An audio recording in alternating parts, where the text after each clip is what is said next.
I wanted to talk about vaccines.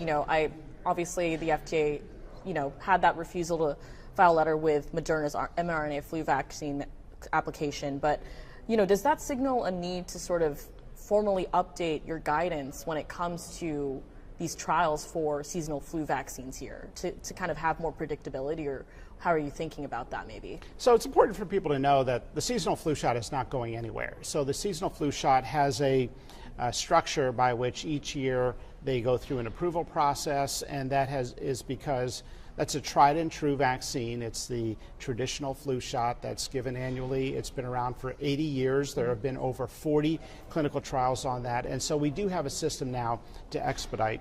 The product that you're describing is a novel, new mRNA-based influenza vaccine, and the guidance from the FDA was pretty clear.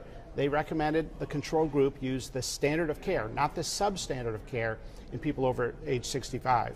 So there have been concerns by physicians that people over 65 were needlessly exposed to a higher risk of influenza complications because they were given substandard care in the control group against the FDA guidance. So the FDA did review that application and that top line data when it came in.